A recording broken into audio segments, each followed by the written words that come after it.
আসসালামু আলাইকুম। বরাবরের মতো আজকেও আমরা একটু পেশেন্ট রিভিউ নিয়ে আমরা কথা বলি। খুব বেশি কথা বলার চেয়ে আসলে রোগীরাই কথা বলবে, তাদের কথাই আমরা শুনবো।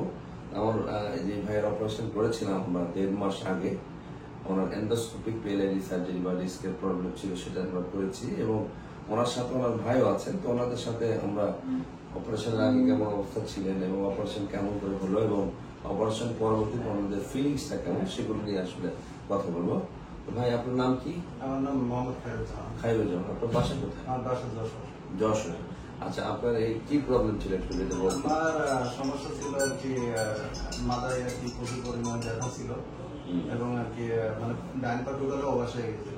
আমি 3 মাস বিছানায় পড়েছিলাম।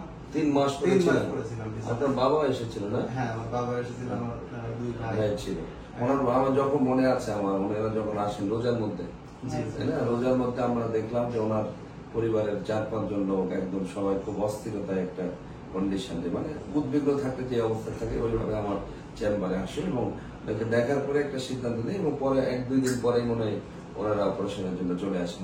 এখন যে পরিমাণে সমস্যা ছিল, 3 মাস বিছানায় পড়েছিলাম, মানে 2 জনের ঘাড়ের উপরে হাত দিয়ে আমার ওয়াশরুমে যাইতে হতো, মানে প্রত্যেকটা কাজই। পরবর্তীতে আর কি আমি আপনার ভিডিও দেখি, ভিডিও দেখে পরে আপনার কাছে আসি। আপনি বললেন যে এমআরআই করে আনার পরে বললেন যে অপারেশন করা লাগবে। পরে সিদ্ধান্ত নিই যে অপারেশন করি। আমি এর আগেও 7-8টা ডাক্তার দেখাইছি, কিন্তু যে এক এক ডাক্তার এক এক রকম কথা বলছে, কিন্তু যে আপনার কাছে এসে মনে হলো যে না, অপারেশন করা যায়। পরবর্তীতে আর কি অপারেশন করলাম।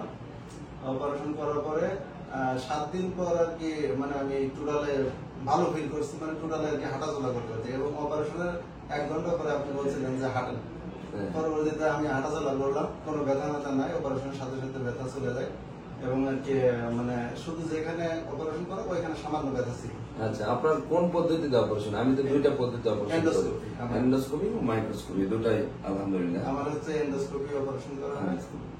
দর্শক যদি আপনার পিঠে কাটা দাগটা একটু দেখতে চাই, দেখা যায়? হ্যাঁ, অবশ্যই অবশ্যই দেখেন। একটু কাছে আসেন, ওনার পিঠে ওনার ইয়েটা দেখি। এই যে আমার এটা 1.5 মাস আগে ওনার অপারেশন। এই যে 2টা দাগ, 2টা ফোঁটার মাধ্যমে কিন্তু আমরা অপারেশন করি, বাকি কোনো কাটা ছেঁড়া নাই। আর আগে একটা সময় ছিল যখন পুরাটা কেটে অপারেশন করতে হতো। তো যাই হোক, আপনার ঘাটা শুকে যায় কয়েক, আমরা কোনো কিন্তু এইখানে কোনো প্রকার সেলাই বিষয়ে যে সেটা কিন্তু লাগেনি এবং ওনাদের কিন্তু সেলাই কাটতে হয়েছিল না, সেলাই কাটা এরকম কোনো দরকার হয় না। তো এন্ডোস্কোপিক সার্জারি আসলে লেটেস্ট টেকনোলজি গুলোর মধ্যে একটা এবং আমরা চেষ্টা করি যে যেই মানুষ যেই সার্জারিটা প্রেফার করে, অনেকে বিভিন্ন ধরনের দাবি দেওয়া থাকে, তো সেইভাবে আমরা চেষ্টা করি তাদেরকে সর্বশেষ যে চিকিৎসা ব্যবস্থা আছে সেটার মাধ্যমে ওনাদেরকে চিকিৎসা দেওয়ার জন্য। তো আপনার অপারেশনের আগের এবং পরের অভিজ্ঞতা কি একটু বলেন?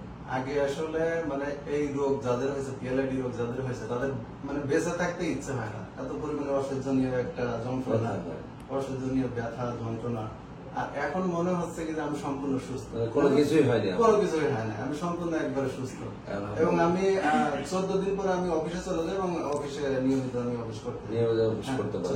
14 দিন পর থেকে আমি অফিসে চলে যাই। আমাকে আপনি যে আসলেন অপারেশনের আগে, মানে আমার সাথে তো কথা বলেন, আপনারা কথা বলেন আগে তো অনেক ডক্টরের সাথে কথা বলেছিলেন, আমার আসলে কি দেখে আপনার সিদ্ধান্ত নিলেন যে আপনি অপারেশন? আসলে দেখা গেল যে কিছু কিছু ডাক্তার আছে যে মনে হয় কি যে আলাপ ব্যাপার ভালো, কিন্তু সরাসরি আপনার কাছে না আসলে আপনার বোঝা যাবে না যে আপনি যেভাবে ভিডিওতে কথা বলেন, সরাসরি আপনি অমায়িক একটা লোক, মানে অনেক ভালো একজন মনের মানুষ। কোনো এত বড় একজন মানুষের কোনো অহংকার নাই, মনে কোনো অহংকার নাই। একবারে আসার সাথে আছে ছোট ভাই যেভাবে আর কি মানুষ আদর করে, আমার ওই যে বড় ভাই যেভাবে আমাকে আদর করে, সেভাবে আর কি আপনি আমাকে আর কি দেখছেন। এই জন্য আর কি মানে খুবই ভালো লাগলো স্যার। আপনার কাছে আমি কি করবো সারা জীবন, আল্লাহ আপনার নেক হায়াত দান করুক। Thank you. এটাই স্যার। আপনারা আমাকে ট্রাস্ট করতেন, এটা একটা মানুষ হিসেবে আমার বড় বড় ডাক্তার হিসেবে না, শুধু মানুষ হিসেবে সবাই চায় যে সবাই তাদের কাছে আসুক, ট্রাস্ট করুক। তাদের যদি কোনোভাবে হেল্প করা যায়, অবশ্যই আমরা রোজগার করি, ওনাদের কাছে টাকা আমি নিচ্ছি, বাট মেন এম কি? মেন এম হলো যে ওনাদেরকে হেল্প করা এবং ওনাদেরকে একটা স্বস্তিদায়ক লাইফ নিয়ে যাওয়া। আর আমাদের সবসময় যে কাজটা করার চেষ্টা করি যে আমরা আসলে রোগীদের যে বিষয়গুলো সেগুলো ডাইরেক্ট এক্সপ্লেনেশন করার চেষ্টা করি যে প্রবলেমটা কোথায় এবং সলিউশন কি। আমরা ঘুরাই পেঁচে কোনো কথা সাধারণত বলি না যে জি লাগবে, আমরা স্ট্রেট ফরওয়ার্ড কথা বলি এবং কি লাগবে একদম বলে ফেলি, এটাই হলো বিষয় আর কি। তো আপনাদেরকে অসংখ্য ধন্যবাদ আমার মতো মানুষকে আপনি ট্রাস্ট করার জন্য, সার্জারি করার জন্য। আমাদের সবসময় ইন্টেনশন হলো আমাদের মানুষের জন্য সর্বোচ্চ যে চিকিৎসা ব্যবস্থা পৃথিবীর যেখানেই থাকুক আমি সেখানে যাব, সেখান থেকে শিখবো এবং বাংলাদেশের মানুষকে এইটাকে হেল্প করার জন্য আমি নিয়ে আসবো। এটাই আমার মেইন এইম এবং আমাদের উদ্দেশ্য তাই। তো আপনাদেরকে অসংখ্য ধন্যবাদ এত কষ্ট করে। আপনারা কি বলে যে ধন্যবাদ দেব, মানে ভাষায় প্রকাশ করতে পারবো।